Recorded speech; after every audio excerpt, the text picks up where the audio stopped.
আসসালামু আলাইকুম। আমরা বিন্যাস সমাবেশ করছিলাম, যেখানে আমাদের টপিকটা ছিল বাস্তব জীবনে বিন্যাস, এবং তার ভিতরে আমরা আজকে পড়বো আঙুলে আংটি পরা সংক্রান্ত। ঠিক আছে? আমাদের হাতে আঙুলে আংটি পরবো। তো সেই আংটিটা আমরা কত ভাবে পড়তে পারি?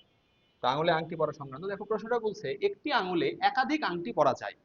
তাহলে একটা আঙুলে চাইলে আমি একের বেশি আংটি পরতে পারবো, কিন্তু কয়টা সর্বোচ্চ পড়তে পারবো এটা বলে নাই। তার মানে আমি চাইলে 100টাও পড়তে পারবো, যদি এটা লজিক্যালি বাস্তবে সম্ভব না, কিন্তু আমার ম্যাথের কন্ডিশন অনুযায়ী সম্ভব যে একটা আঙুলে আমি চাইলে 100টাও আংটি পড়তে পারি। কারণ একের বেশি পড়া যাবে, কতগুলো পড়া যাবে বলে নাই তো। হয়তো আমার আঙুল অনেক লম্বা লম্বা, 100টাও ধরবে।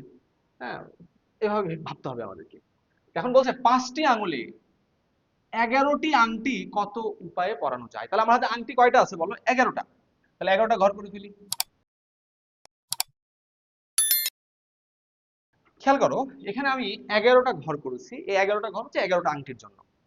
তাহলে এখন তোমরা আমাকে বলো, এই যে প্রথম ঘরে প্রথমটা হচ্ছে প্রথম আংটি, এই প্রথম আংটি চাইলে প্রথম আঙুলে ঢুকতে পারে, চাইলে দ্বিতীয় আঙুলে ঢুকতে পারে, চাইলে তৃতীয় চতুর্থ পঞ্চম যে কোনো আঙুলে যেতে পারে না? তাহলে এই আংটি কি 5টা উপায়ে যেতে পারে বিভিন্ন আঙুলে। এখন বলো, প্রথম আংটি ধরো আমি এই আঙুলে পড়েছি, এর মানে কি এই দ্বিতীয় আংটিটা আর এখানে পড়তে পারবো না? আমার কিন্তু প্রশ্নে বলেছে একটি আঙুলে একাধিক আংটি পরা যায়, তাহলে দ্বিতীয় আংটিটাও কিন্তু আমার মন চাইলে আমি এখানে পড়তে পারি। তাহলে দ্বিতীয় আংটির ক্ষেত্রেও আমার দ্বিতীয় আংটিটাও প্রথম আঙুল, দ্বিতীয় আঙুল, তৃতীয় চতুর্থ পঞ্চম যে কোনো আঙুলে যেতে পারে, তাহলে 5টা উপায়ে যেতে পারে। তৃতীয় আংটিও সেম কথা, প্রথম দ্বিতীয় তৃতীয় চতুর্থ পঞ্চম যে কোনো আঙুলে যেতে পারে, তাহলে এটাও যেতে পারে 5 উপায়ে।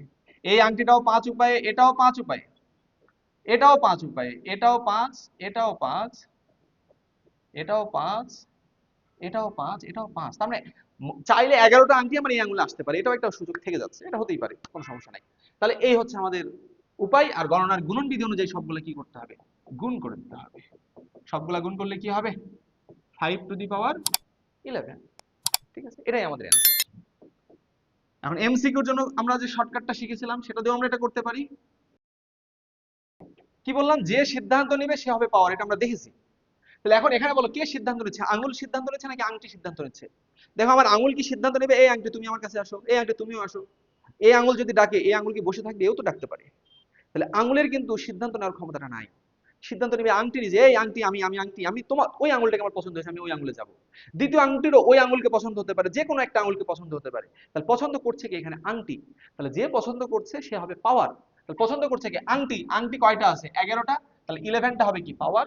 আর ভিত্তি কত হবে তাহলে? অন্যটা 5। তাহলে 5 টু দি পাওয়ার 11। দেখো, এটাই আমাদের অ্যান্সার ছিল।